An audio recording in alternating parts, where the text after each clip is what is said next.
Graça e paz do Senhor Jesus Cristo. Queridos irmãos, estamos retornando hoje, como o pastor Raik já falou, às exposições do livro de Jonas. Fizemos algumas interrupções necessárias por conta do calendário da igreja. Eu também casei, entrei de férias e nós precisamos interromper os nossos estudos aqui. Mas de agora em diante nós pretendemos dar uma continuidade mais regular nos nossos estudos de Jonas para que a gente avance cada vez mais nesse livro e tire lições preciosas. No nosso estudo anterior, nós consideramos o fato vergonhoso de Jonas ter sido repreendido por um ímpio capitão porque ele estava dormindo profundamente no meio de um naufrágio. E aquela reprovação era merecida e necessária porque Jonas, ele estava completamente fora do centro vital da vontade de Deus, o amor a Deus e ao próximo. O primeiro e o segundo grande mandamentos da lei.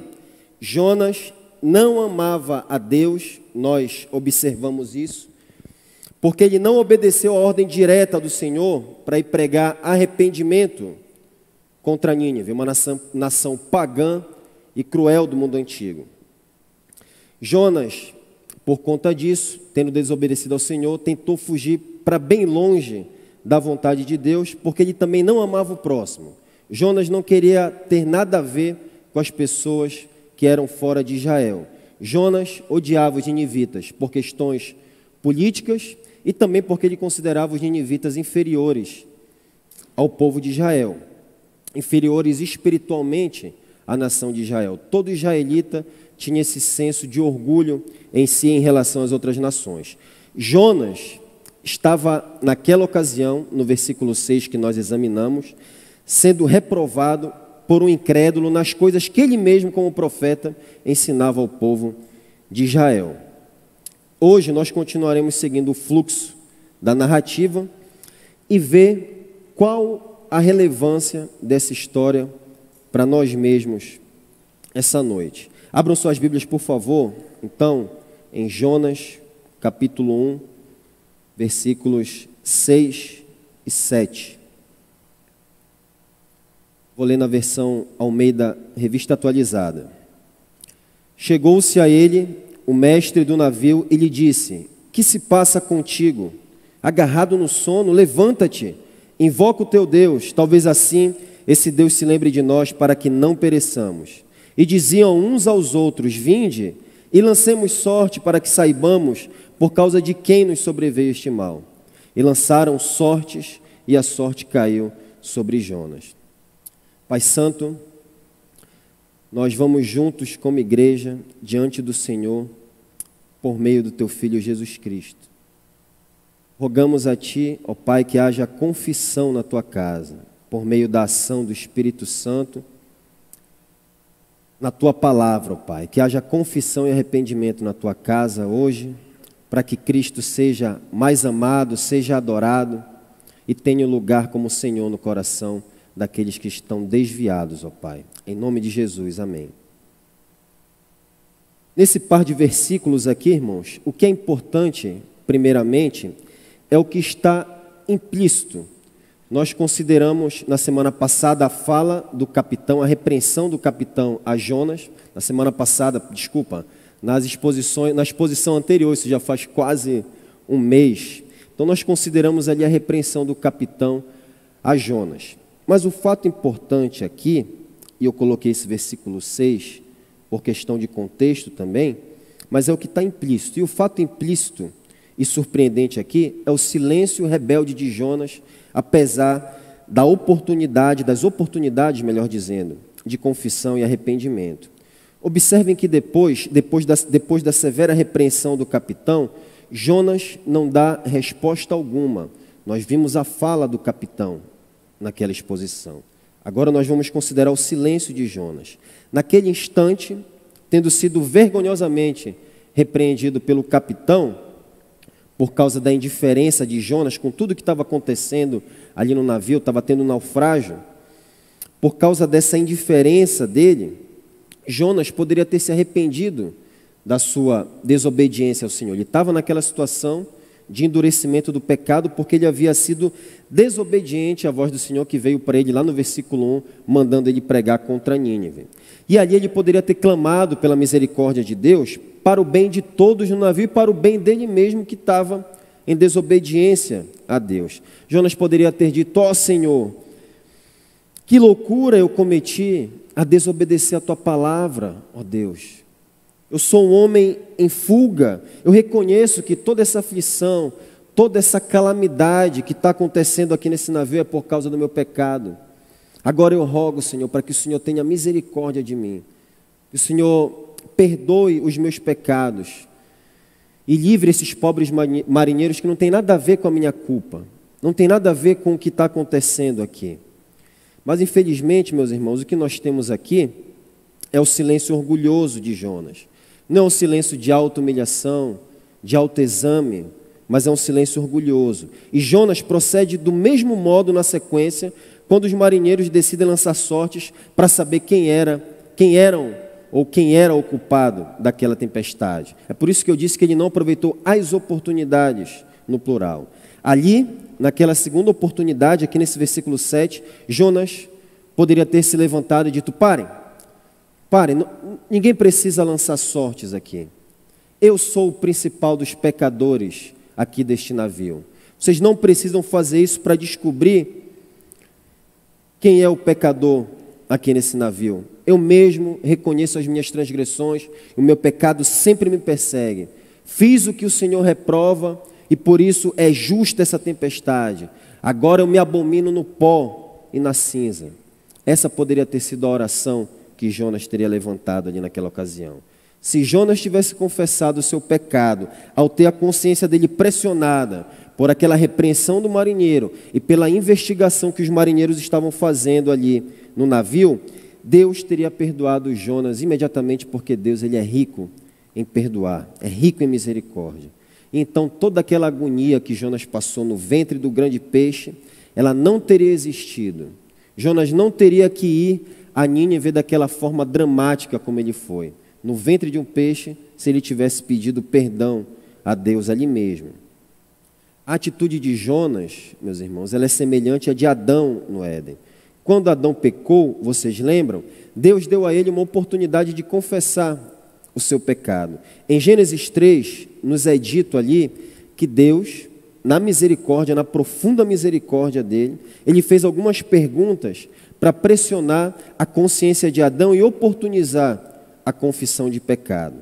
Primeiramente, olha só, Gênesis 3:9, os textos são conhecidos, mas acompanhe comigo, por favor. Gênesis 3:9, Deus pergunta a Adão, depois que ele caiu: onde estás? Aqui está a primeira oportunidade de Adão confessar a sua transgressão, mas ele não confessa.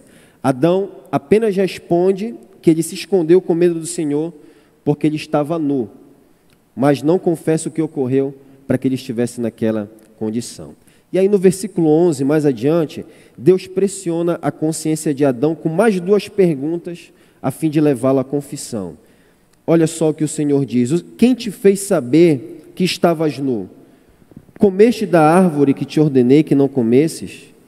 Adão, no entanto, assim como Jonas, ele não confessou o seu pecado e ainda culpou Eva para tentar se inocentar. Agora, retornando ao texto de Jonas, nós encontramos essa mesma atitude nos marinheiros. Observe os marinheiros igualmente fazendo silêncio sobre a sua própria culpa como pecadores. Nós sabemos, nós que estamos acompanhando essas exposições e que temos aqui essa autobiografia de Jonas, nós sabemos que aquela tempestade era a ira de Deus perseguindo Jonas. Nós sabemos disso. Mas os marinheiros ali naquela ocasião, eles não sabiam de nada do que estava acontecendo. Eles discerniram que aquilo ali era sobrenatural num primeiro momento. E eles começam a clamar aos deuses. Eles não tinham entendimento exato do que estava acontecendo ali. Os marinheiros não sabiam. Mas se eles estavam prontos a admitir que aquela tempestade tão incomum, tão sobrenatural, era castigo dos deuses, era produto do mal de alguém, qual deveria ser a reação deles então, ali naquela ocasião? Certamente cada marinheiro ali deveria examinar sua própria consciência. Deveria silenciar, examinar-se a si mesmo, passar em revista cada um dos seus atos e cair de joelhos clamando por perdão, porque não há nenhum justo, nenhum sequer. Em outras palavras, meus irmãos, eles deveriam cair de joelhos batendo no peito, dizendo: Deus, como publicano, tem misericórdia de mim, que sou pecador, lá em Lucas 18:13. Todavia, o que é que eles fazem aqui? Eles lançam sortes, porque eles estavam prontos em admitir que alguém dentre eles era merecedor da ira dos deuses. Eles estavam prontos a admitir isso daí, que aquilo ali era culpa de alguém. Por outro lado, eles não estavam prontos a admitir que eram pessoalmente merecedores do castigo de Deus. Percebem a diferença? Estão prontos a culpar os outros, mas não a admitir culpa neles mesmos. Eles simplesmente, assim como Jonas, fizeram silêncio sobre a sua própria culpa. Aqui está a transferência de culpa adâmica também nos marinheiros. Os marinheiros talvez estivessem aqui até dispostos, eu penso, a reconhecer algumas falhas particulares. Estavam dispostos, talvez ali, a admitirem que eram pecadores no nível menor, mas não a admitir que eram pecadores dignos daquela reprimenda divina ali naquela ocasião. Em outras palavras, é como se eles dissessem: bem, eu sei que eu não sou perfeito, eu tenho algumas falhas, é verdade, mas eu não sou o tipo de pecador que merece a ira divina nessa intensidade que está caindo aqui sobre nós. Deve haver um grande pecador entre nós, e não sou eu, e os deuses estão furiosos com ele. É como se eles dissessem isso daqui, em outras palavras.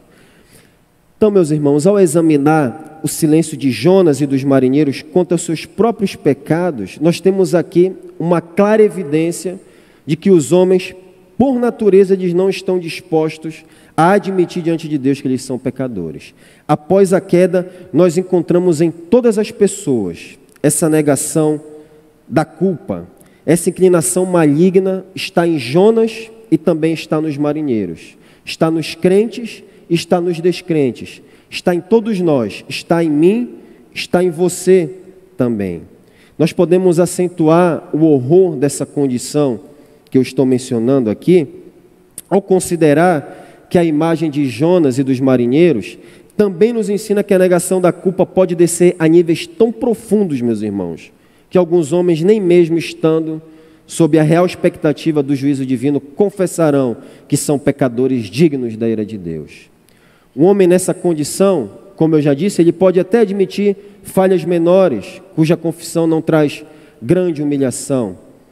E ele também pode reconhecer que essas coisas merecem receber até as correções mais brandas da providência divina. Mas essa confissão é feita sem grande senso de humilhação, porque ele não está disposto a admitir que os seus pecados justificam a ira de Deus sobre ele, e que a única saída é quebrar o silêncio, clamando por perdão.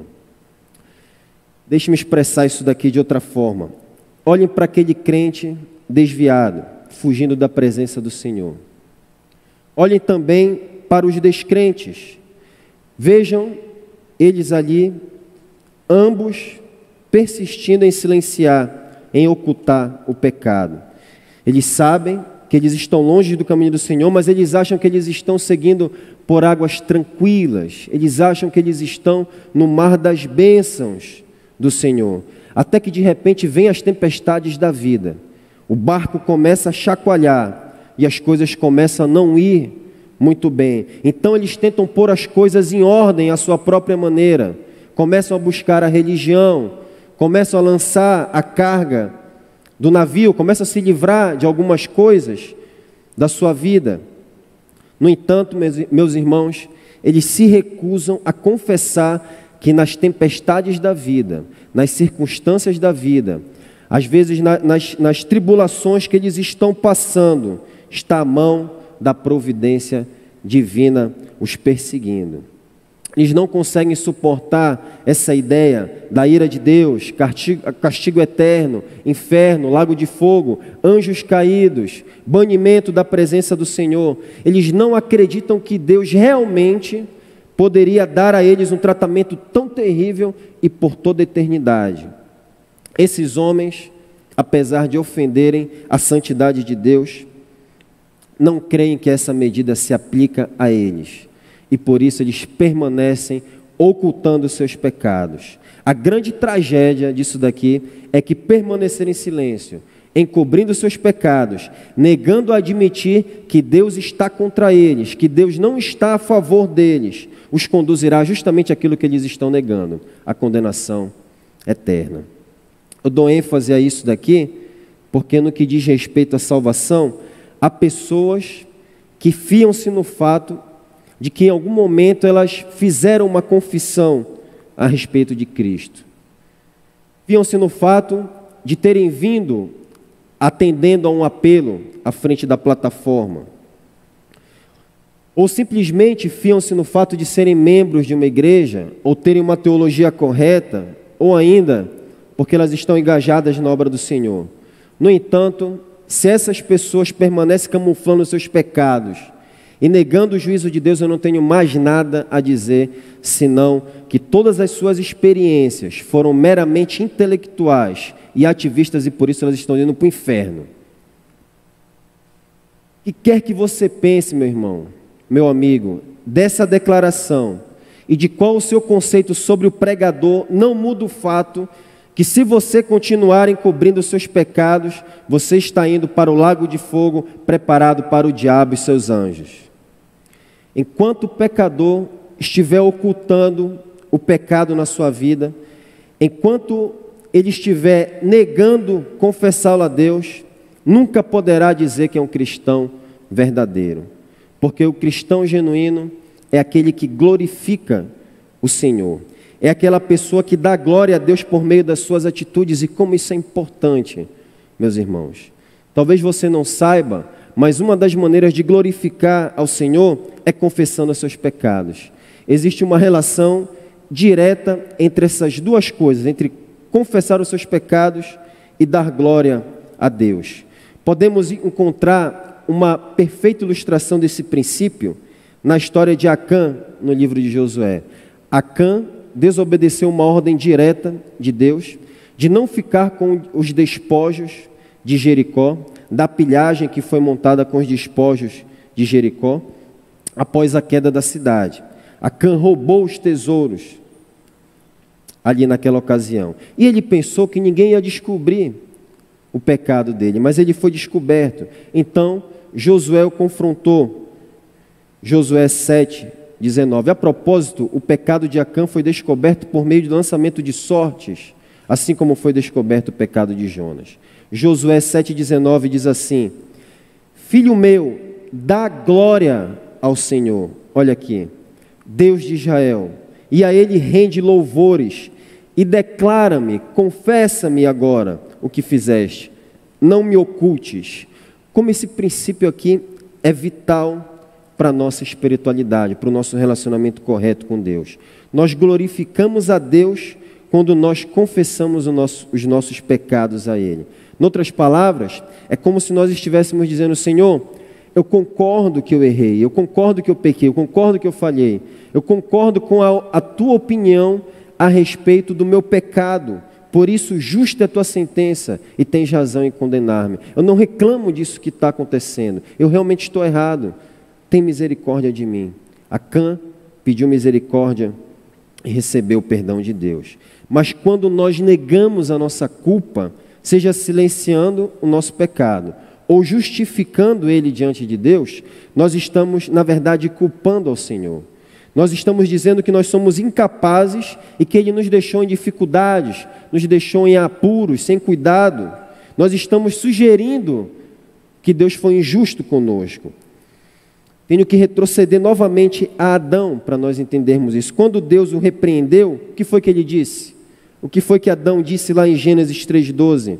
A mulher que me deste por esposa, ela me deu a árvore e eu comi. Foi o Senhor quem me colocou nessa situação? Deus. Então, meus irmãos, a única maneira de um homem, nessa condição de negação de culpa, escapar da condenação eterna é humilhar-se no pó, com quebrantamento e contrição, e confessar seus pecados a Deus. Não há saída. O coração quebrantado e contrito, a convicção de pecado é a primeira atitude do Evangelho. Essa é uma das grandes promessas das Escrituras, meus irmãos. Que se nós nos aproximarmos de Deus, confessarmos os nossos pecados com senso de humilhação, Ele vai nos perdoar. É uma das grandes promessas das Escrituras. Nós temos uma forma dela no Antigo Testamento, naquele texto de Provérbios 3:23, que vocês conhecem. Quem confessa os seus pecados e os abandona, alcança misericórdia. Mas, no Novo Testamento, essa promessa ela é formulada como uma bênção adicional. Vejam João 1:9, que vocês também conhecem muito bem. Se confessarmos os nossos pecados, Ele, Jesus aqui no caso, é fiel e justo para nos perdoar os pecados e nos purificar de toda injustiça. Meu irmão, não importa quanto tempo o homem passou fugindo de Deus. Não importa quantas vezes ele ofendeu ao Senhor. Nem mesmo importa qual tipo de pecado que ele cometeu. O perdão e a purificação de pecados são garantidos a todos que confessam seus pecados ao Senhor Jesus Cristo, porque Ele já recebeu a condenação pelos nossos pecados. Porque Ele recebeu na cruz todo o castigo de Deus que estava reservado para nós. Isso está disponível a todas as pessoas. Está disponível a mim e você. Não fosse por isso, eu não estaria aqui. Nós não estaríamos juntos aqui, adorando ao Senhor. Nessa mesma carta, no capítulo 2, nessa mesma carta de João, primeira carta de João, capítulo 2, versículos 1 e 2, se você desejar ir acompanhando, João ainda expressa esse ensino, essa promessa de uma outra maneira. 1 João, capítulo 2, versículos 1 e 2. Se todavia alguém pecar, temos um advogado junto ao Pai, Jesus Cristo justo, e Ele é a propiciação pelos nossos pecados, e não somente pelos nossos próprios, mas ainda pelos do mundo inteiro. Em outras palavras, se você vier a pecar, tem alguém para cobrir o seu pecado. Você não precisa ficar cobrindo o seu pecado, ocultando. Confesse seus pecados a Deus, porque Jesus Cristo é quem vai cobri-los. Aqui não é o pecado cometido como hábito, mas o pecado que você vier a cometer. Assim, você poderá dizer como Davi, no Salmo 32:1, como é feliz aquele cuja desobediência é perdoada, cujo pecado é coberto. Olha só, Davi experimentou essa realidade na sua vida. Que graça maravilhosa, meus irmãos. Mas é importante acentuar que é a confissão contínua, porém, que caracteriza os verdadeiros cristãos. A confissão e o arrependimento, elas andam juntos, entrelaçados. São dois elementos fundamentais para um relacionamento correto com Deus. Assim, o pecador recebe não apenas o perdão, não apenas Deus diz para ele, tudo bem, está perdoado, pode ir embora, mas ele também recebe graça suficiente para abandonar o pecado. Observem que João, no versículo 9, capítulo 1 da sua primeira carta, ele não disse que Cristo apenas perdoa, mas ele diz também que nos purifica. Aqui está a bênção adicional que eu mencionei. E esse acréscimo aqui é vital. É vital na nova aliança, é vital nessa sentença aqui. Isso daqui é dádiva do Novo Testamento, é dádiva da nova aliança, é bênção exclusiva da nossa posição como cristãos. É uma purificação mais completa que a que nós tínhamos na antiga aliança. O autor de Hebreus diz que a purificação da antiga aliança era incompleta. Hebreus 10:1 diz, os sacrifícios, aqueles animais que eram mortos no templo, são repetidos todos os anos, mas nunca puderam purificar inteiramente aqueles que vêm adorar. Nunca puderam purificar inteiramente, diz o autor de Hebreus. A razão disso, a razão por que não poderiam purificar inteiramente, o autor de Hebreus diz no versículo 4, capítulo 10, verso 4, é porque é impossível que o sangue de touros e bodes remova pecados. Portanto, meu irmão, eu afirmo, com base nisso daqui, que se você não terá verdadeiramente confessado os seus pecados a Cristo, se não pará-los de cometê-lo como um hábito.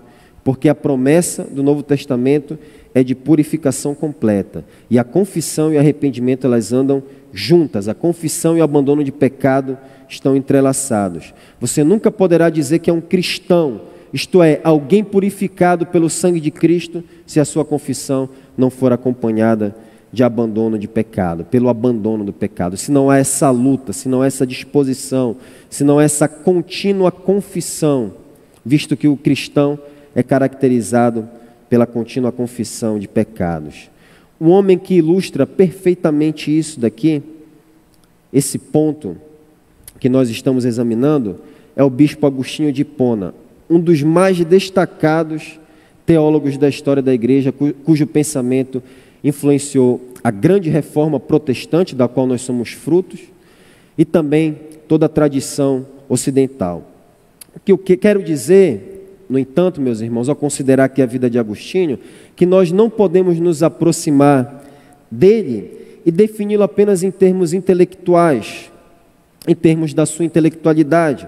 Nós estamos falando aqui de um homem de Deus que tinha, sim, um intelecto gigantesco, gigante, mas era um homem muito piedoso também. Jerônimo, um dos pais da igreja, endereçou uma carta a Agostinho, o elogiando como um homem que restabeleceu a antiga fé cristã. Tamanha a importância da comunhão de Agostinho com Deus e do seu procedimento. Mas a piedade, ela nem sempre acompanhou Agostinho. Por um longo período da vida de Agostinho, ele foi um homem lascivo, ou como ele mesmo descreve em sua autobiografia, devasso, fervendo em minhas fornicações. E para disciplinar a sexualidade dele, ele se casou, ele se uniu, não vinculado maritalmente, mas ele se uniu a uma concubina, com quem ele ficou 14 anos, e ele fez isso quando ele tinha 18 anos, e teve um filho com essa mulher chamado Adeodato. Mas aos 32 anos, Agostinho se converteu naquela famosa experiência do jardim, em 386, quando ele vivia em Milão, na Itália. Enquanto Agostinho estava sentado debaixo de uma árvore, em profunda crise espiritual, atormentado pela sua consciência, cheio de conhecimento, mas sem paz espiritual ali naquela ocasião, ele ouviu uma voz como que de uma criança dizendo, tolle lege em latim, que significa pegue e leia, pegue e leia. Então Agostinho abriu as escrituras e o seu olhar caiu sobre a passagem de Romanos 13 a 14. Não em orgias, se você quiser acompanhar Romanos 13, versículos 13 e 14. Não em orgias e bebedeiras, não em imoralidade sexual e depravação, não em desavença e inveja. Ao contrário, revistam-se do Senhor Jesus Cristo e não fiquem premeditando como satisfazer os desejos da carne. Foi a partir desse dia, quando Agostinho leu esse texto, que sua vida mudou radicalmente. Ele descreveu a sua conversão ao ler Romanos da seguinte forma: não precisei continuar a leitura, nem era necessário. Imediatamente, ao final dessa frase, como se eu tivesse sido exposto a uma luz serena que invadiu meu coração, todas as negras sombras da dúvida desapareceram. Tudo isso que eu estou ilustrando aqui a vocês, e muito mais, foi dito pelo próprio Agostinho em seu livro Confissões, uma das obras-primas da literatura mundial, escrito nos primeiros anos da sua conversão. Observem o título, Confissões. O título não é incidental aqui. O título não é o trabalho todo, não é um mero exercício acadêmico daquele homem que era um grande erudito. Não é divagação filosófica de Agostinho. Confissões nos diz muito aqui sobre o espírito do homem Agostinho após a sua conversão. Eu vou além e digo que Confissões reflete não apenas o espírito de Agostinho, mas também o do verdadeiro cristão. Nas páginas de Confissões, nós temos um homem de coração quebrantado, contrito, confessando os seus pecados em profundo arrependimento, reconhecendo que merecia o juízo de Deus. Mas ao mesmo tempo nós temos ali um homem perdoado, purificado, maravilhado com o perdão e graça de Deus, com os olhos constantemente contemplando a beleza do Senhor Jesus Cristo. Que bela imagem, meus irmãos. Ali está um homem dando glória ao Senhor por meio das suas confissões. Você conhece algo dessa experiência? Você chegou ao conhecimento de que enquanto estiver encobrindo os seus pecados, você nunca experimentará plenamente a graça de Deus? Você reconhece isso? É essa a sua experiência como a de Agostinho? Você pode falar alegremente como o apóstolo Paulo, em 1 Tessalonicenses 1,10, Jesus que nos livra da ira vindoura. Você tem essa segurança? Você tem essa certeza da salvação? Você já confessou os seus pecados e assim experimentou a graça de Deus, raiando como um sol, dissipando todas as nuvens negras que pairam sob a sua consciência, todas as nuvens negras de culpa que insistem em te atormentar? Você já passou por essa experiência? Paulo diz em Romanos 11:22, considera a bondade e a severidade de Deus. Querido amigo, querido irmão, se você confessar os seus pecados, receberá bondade divina. Se você encobrir as suas transgressões, receberá severidade da parte de Deus. Infelizmente, Jonas decidiu ocultar seu pecado. Mas a Escritura tem uma solene advertência para Jonas e todos aqueles que ocultam os seus pecados. Em Números 32, 33. Números 32, 33. Capítulo 32, versículo 33. Eis que pecaste contra o Senhor, e sabei que o vosso pecado vos há de achar. Esse princípio aqui é comprovado repetidas vezes ao longo do Novo Testamento, ao longo do Antigo Testamento. Sabei que o vosso pecado vos há de achar. Acã, conforme nós já mencionamos, roubou de Jericó tesouros proibidos e Deus revelou o seu pecado. Davi adulterou com Batseba e assassinou Urias, então seu pecado foi revelado e castigado severamente. Não tenho dúvidas de que Jonas conhecia os casos de Acã e de Davi, mas agora Jonas estava experimentando a mesma amargura desses homens. O seu pecado o achou. No caso de Davi, Deus usou o profeta Natã para revelar o pecado do rei. No caso de Jonas, o método divino, como eu já disse, foi o mesmo aplicado no caso de Acã, por sorteio, por uso de sorte. Lançar sortes, meus irmãos, era um método de adivinhação muito comum no mundo antigo. Nesse processo, usavam-se pedrinhas ou outros objetos que até eram semelhantes a algum tipo de dado ou aos dados que nós temos hoje em dia. Os soldados romanos, por exemplo, usaram esse método de lançar sortes para disputar as vestes de Jesus lá em Marcos 15, 25. Deus permitiu que o seu povo também, não apenas os ímpios, usasse esse tipo de recurso. O Urim e o Tumim provavelmente tinham essa função lá em Êxodo 28, 30. Foi por meio de sorteio que Saul foi eleito como o primeiro rei de Israel. Além disso, a lei do Antigo Testamento permitia que em algumas circunstâncias o povo usasse esse método. Ela regulamentava o uso de sortes. O último caso do povo de Deus usando sortes, usando esse recurso, foi na escolha de Matias para substituir os 12, para substituir como um dos 12 discípulos, melhor dizendo, lá em Atos 1, 26. Então o objetivo do uso de sortes pelo povo de Deus era entregar-se à providência divina, deixar a questão nas mãos dele, para que ele decidisse. Então, esse registro aqui, do Novo Testamento, significa que é permitido a nós crentes jogar dados para fins de adivinhação? Na maioria dos casos, a resposta é não. É verdade que há um registro do uso de sorte no Novo Testamento pelos apóstolos, mas a situação aqui era muito singular, era muito incomum Jesus disse que o Espírito Santo guiaria o seu povo a toda a verdade, guiaria os discípulos a toda a verdade, lá em João 16:3. E após a vinda do Espírito Santo, lá em Atos 2, na igreja pós-Pentecoste, nós não temos mais uso de sorte, nós não temos mais ninguém recorrendo a esse método. Além disso, a Bíblia diz lá em Tiago 1,5, que o pastor André expôs durante certo tempo aqui: se algum de vocês precisar de sabedoria, peça a nosso Deus generoso e receberá, e Ele não os repreenderá por pedirem. Salmo 119, 105 também diz, que a Bíblia é lâmpada para os nossos pés e luz para os nossos caminhos. Se o salmista disse isso, que não tinha a escritura completa, nós a temos, quanto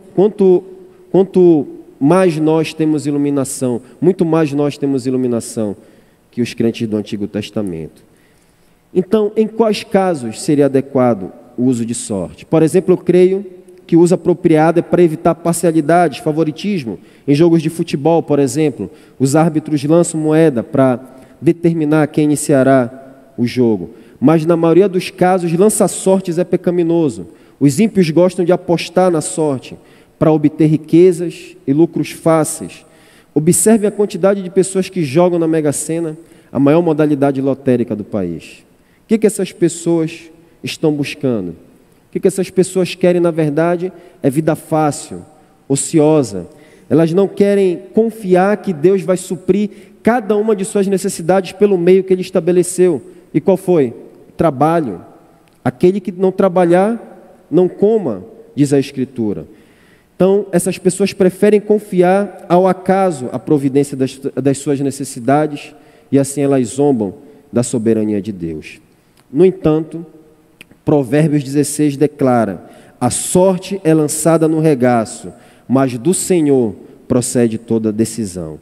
Mesmo quando a sorte é usada de forma ímpia, é a soberania de Deus que prevalece, decidindo a questão. E é exatamente esse o ponto aqui do versículo 7.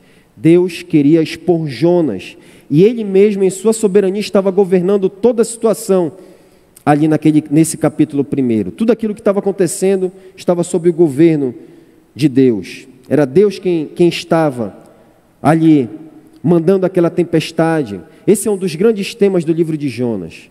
Deus soberano governando todas as coisas. Foi Ele quem incitou o vento para iniciar aquela tempestade. Foi Deus quem preparou o peixe para engolir Jonas. É Deus quem garante que Jonas sobreviva. É Deus quem acalma o mar. É Deus quem governa até mesmo os menores detalhes, como lançar sortes. E é por isso que a sorte caiu sobre Jonas. Jonas, por sua vez, reconheceu a sorte na soberania de Deus. Jonas estava desmascarado. Não tinha mais como negar que era culpado. Seu pecado o havia achado aqui pela soberania divina. Por isso que Jonas respondeu, lá no versículo 9, do capítulo 1, sou hebreu e temo ao Senhor, o Deus dos céus, que fez o mar e a terra. E aí no versículo 10, Jonas contou aos marinheiros que ele estava fugindo da presença do Senhor. Aqui, pois, meus irmãos, está Jonas, um homem envergonhado, exposto, humilhado. E nós devemos tremer diante da verdade que a punição divina começa pelos crentes, conforme diz o apóstolo Pedro, na sua primeira carta, capítulo 4, versículo 17. Pois chegou a hora do julgamento, que deve começar pela casa de Deus. Deus revelará todo o pecado escondido, seja nessa vida, como fez com Acã, com Jonas e com Davi, ou no dia do juízo final. Jesus disse: não há nada escondido que não venha a ser revelado, não venha a ser conhecido. Tudo o que foi dito no escuro será ouvido na claridade, e o que se sussurrou dentro de casa será anunciado nos telhados, para que todos ouçam. Para quem confessa os seus pecados e os abandona, o dia do juízo será recompensador. Para os incrédulos que encobrem seus pecados, será dia de condenação. Deus julgará, revelará, colocará exposto todo o pecado dos ímpios, julgando cada um, e depois os lançará no lago de fogo eterno. É o ensino lá de Apocalipse 20, do versículo 11 ao 15. Mas o pecado que tiver sido confessado, meus irmãos, aqui está a esperança, a luz, a glória do Evangelho. O pecado que tiver sido confessado e purificado pelo sangue de Cristo jamais será lembrado outra vez. Em Cristo Jesus, nós temos a maravilhosa promessa de que aqui nessa vida, e quando nós chegarmos ao céu, Deus não nos mostrará os nossos pecados. Você sabia disso? Isso te traz consolo, te traz conforto. Nem aqui, nem no céu, Deus não nos mostrará os nossos pecados se nós os confessarmos. Aí Ele não lançará no nosso rosto. Isaías 43, 25 diz: Eu mesmo sou o que apaga as tuas transgressões por amor de mim e dos teus pecados. E dos teus pecados não me lembro. Isaías 43, 25. Nós temos a mesma promessa em Hebreus 8, 13. E eu perdoarei a sua maldade, nunca mais me lembrarei dos seus pecados. Para deixar mais uma aqui, para que você saiba como nós estamos cercados dessa segurança, desse amor de Cristo. Hebreus 10, 13. E nunca mais me lembrarei de seus pecados e seus atos de desobediência. Que promessa maravilhosa para os crentes, meus irmãos. É uma loucura ocultar pecados.